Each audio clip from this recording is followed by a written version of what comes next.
ইদানিং তোমার শহরে কোনো এক মায়াবতীর আনাগোনা। শুনেছি সে নাকি খুব আধুনিক, কড়া করে পারফিউম মাখে, যা নাকি অন্য সব পুরুষের মাতাল হওয়ার কারণ।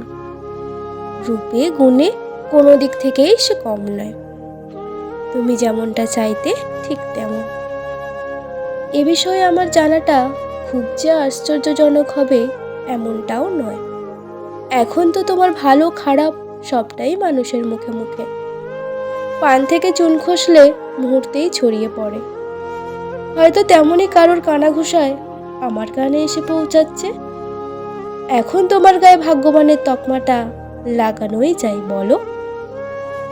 এই যে আমার মতো এক আটপৌরে অপ্রেমিকার থেকে মুক্তি পেতেই পেয়ে গেছো তোমার সাথে মানানসই এক মায়াবতীকে।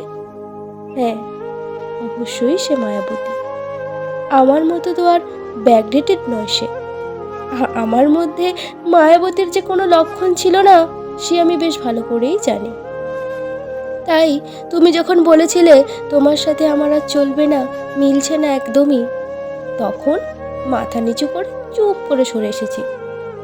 ভালোবাসার মানুষকে কষ্ট দিতে আমি যে শিখিনি তোমার মতো, তাই আটকে রাখারও বৃথা চেষ্টা করিনি।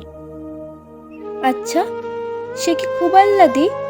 কারণে অকারণে তোমায় বিরক্ত করে? কখন কোন রঙের শার্ট পরলে ভালো মানাবে, বিকালে পাঞ্জাবি নাকি টি শার্ট, কোন জুতোয় বেশি ফিটফাট লাগবে, সে কি বলে এসব? নাকি ব্যস্ততার অজুহাতে তোমরা দুজনই ভীষণ ব্যস্ত, কি জানি। তবে লোকমুখে তোমার কথা শুনে বোঝাই যায় এই সেই তুমি নও যে সাধারণ তুমিকে দিয়েছিলাম আমার মন। দামি চাকুরি তোমার সব কিছু পরিবর্তনের সাথে সাথে পরিবর্তন করেছে বুকের ভেতরে থাকা মানুষটাকেও। তাই তো একই বুকে এখন অন্য কারোর বাস। তোমার এই পরিবর্তনে আমার কোনো আফসোস নেই। বোকার মতো কি বলছি এইসব?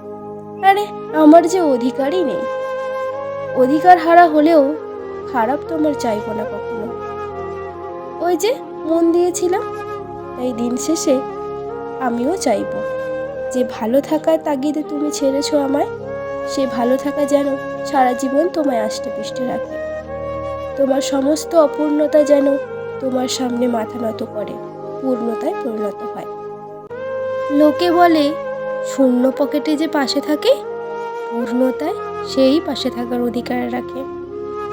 তাই আমার একটা প্রশ্ন থেকেই গেল, শূন্য পকেটে পাশে থাকার পরেও তোমার পূর্ণতায় আমার কেন ঠাঁই হলো না?